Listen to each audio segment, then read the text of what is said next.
So, guys, again, thanks for joining us. Appreciate you guys here. Had a little bit of a technical glitch, but we're back. We're doing good now. We gonna go back live here and bring in Dr. Okay. Savoy again. Yes. Yeah. Yes. So, Doc, like I was saying, you know, I brought you here. We're not gonna play courts now. This one, you know what I mean? We're not gonna play courthouse. You've clarified everything. The layman in Sierra Leone at this particular point understands. Don't worry about all of that stuff. I'm just putting these things out here.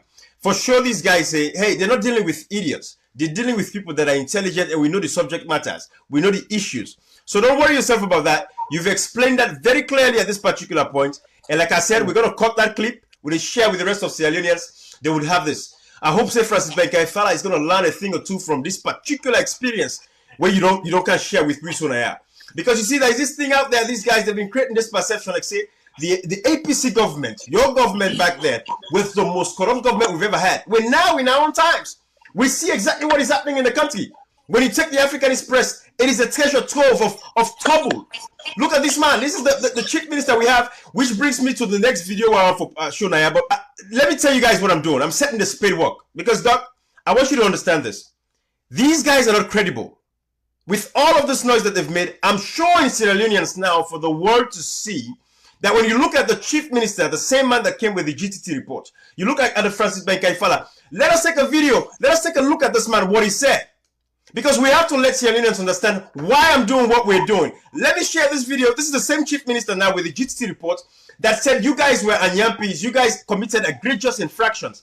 And before I even show you that video, this is the kind of person where we for trust. Is this the person where Sierra Leoneans across the globe and the world and the international community should trust that these guys are honest? When you look at the African Express report with all the exorbitant amount of money that these guys are paying themselves with per diems. But let me play this video. I mean, just to lay the spade work so you guys understand that. Because, Dr. Samuel, I want you to understand what they're trying to do is to bring disrepute to your names. And Doc, you're out of frame. It's to bring disrepute to your name. So what they're doing, if they make enough noise about all of these things, then the international community see you guys like you're corrupt. When if anything, this government that we have is the most corrupt government we've ever had. And it's there to show. But watch this video. This is a new direction, new generation, new government. Rather than they talk about delivery. So we therefore make sure we start with this road here for 2 and 4. But we therefore work with people that wouldn't get interest for transform Lagos. For the first time when we do road, please make sure if they give 100 million euros, if it's possible, use 99% of that for the road. Many people then see say you don't do the road. That 1% you put on a pocket, don't do the road. That 1% you put on a pocket, don't do the road. That 1% you put on a pocket, don't do the road. That 1% you put on a pocket, not to bad thing. So I'm laying the spade work, guys. I'm laying the spade work. You know, you didn't have to spend the amount of time that you spent on actually explaining the whole thing, but it's good that you've explained it to us. But these are the people that are in government now that are telling us that you guys were corrupt. When we look at again, if I go into the African Express, it is a treasure trove of facts upon facts after facts. This man, look at what they did. And up till now, it's still going on with the spate of corruption in our country. But again, this is the same man. I have another video. Let me put this up here for you guys so you guys can see this one. This is the same man where it go in a territory for say, you know, you guys committed egregious infractions. Listen to this, Sierra Leoneans, because if everything they're doing is to bring disrepute to your name and your character at the international globe, you know, and so that they go paint this picture, say you guys were the most corrupt. When if anything, we've seen them, the international community have seen this government for who they are. Watch this video real quick. I'm not going to play the whole thing, but I want you guys to see this. Your Excellency, now let me turn to the findings of the report. We found that at the time of assuming office as president on the 4th of April 2018, Sierra Leone was in a state of near financial bankruptcy and facing the worst economic crisis since independence in 1961. We have produced the evidence in this report to support this claim. Your Excellency, we found that at the time you assumed office, The international reputation and credibility of Sierra Leone was battered and at its lowest ebb because of the rampant corruption, gross mismanagement, and leadership failure of the former APC government, making Sierra Leone the most corrupt country in the world and one of the poorest. Also, Your Excellency, we found a shocking level of complete disregard and disrespect by the former APC government for law and order, democratic accountability, and constitutional order. We found, Your Excellency, that the leadership of the former APC government behaved as if they were above the law and appropriated the state and its natural resources as their own private property. They signed contracts with mining companies and approved by the APC-dominated parliaments in which mining companies were permitted not to pay any taxes to the country in return for bribes. You know, Doc, this is a man who is speaking about things he has no idea, he has no clue. But again, when you look at this guy, these guys are the most corrupt. Is there anything you want to say about that? Because I want to move past this. Because again, we've painted the picture of these guys. Talk to me, Doc. Talk to me. Ibrahim, you know, I think what has happened to Sierra Leone is that Sierra Leoneans now have an opportunity to compare the past and the present. And as they do so, they are not naive. Even the woman, the mamina, the village, and now they understand issues better. What has happened to us is a disgrace, really. But for us now, the APC, I can always say, it allows us time to look back and reflect. Sometimes we open the door too widely during your own time for everybody to come in, because the country needed peace, unity, and national coherence. The country needed inclusiveness in its management. That's why even when I was in finance and up to today, you know, they were trained, were bring them from love, and they still run the Ministry of Finance. So. In foreign affairs, still the day. Central bank, that is still the day. There was no tribalism, there was no regionalism. Now competence now they deal with.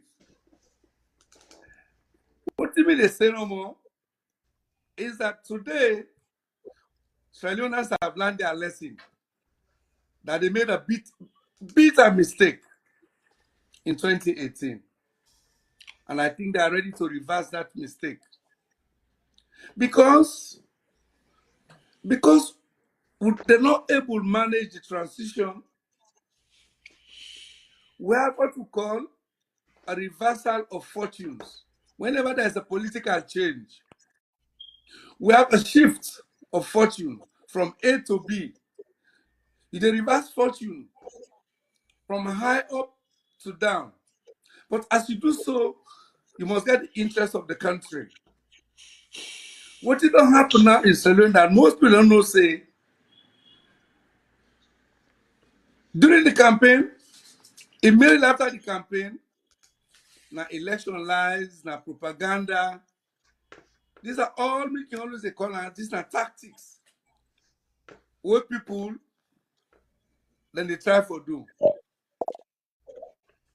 And we're happy, we're grateful to the Africanist press for coming out with cogent documentary evidence in all of this. And I don't think say anybody in Sierra Leone again can be fooled. Nobody can fool anybody. What we want now for tell the people of this country is that all these stories, for me, would they put them one place? Because the time they come, one shall revisit all of these. For remind the people them say all Utna Milonderi na false propaganda. We need a seamless transition. We need to reconstruct this country called Sierra Leone Limited. We need to reconstruct it. We suffer 5 years of serious reversal. Now the so. If you go talk about democratic unaccountability, would I don't show democratic accountability than this government? In parliament, the speaker, the parliamentarians. Now the first thing is when you lost an election petition, then install somebody, they're not going to buy election. Yeah. Is that democracy? Nope. And the first thing is a party will get a majority in parliament, no one will elect a speaker. Is that democratic? Nope. Democratic accountability? No. But I'm happy to know that today, even the average Sierra Leonean, they don't understand now. So we cannot be fooled anymore. Absolutely. In foreign affairs, with the way we sold Sierra Leone, the way we put Sierra Leone up like the international community, all the embassies, also the open embassies, we don't do all the paid work, some we don't get financing, we don't get accommodation. They have not added anything new. We left, now they just can't take. Whether it's in Egypt, in Kenya, we have done all of that. That's nothing new. So you say Sierra Leone not get international reputation. It's not possible. The number of embassies that will open, the consulates that will open, we are moving away from what we can always call the normal, conventional foreign affairs diplomacy. So economic diplomacy, developmental diplomacy. So if you cannot follow this trajectory of change, don't come and abuse your past. Not blame your ancestors there. No, not blame the people the way you take over from. No. The question is, what have you done? I think the blame game don't do now. And I think for us in Sierra Leone, the people have understood that the blame game is no more. You cannot continue to blame people. Absolutely. Let me kind of say, the very first challenge, since you're talking about moving forward, is to let the people know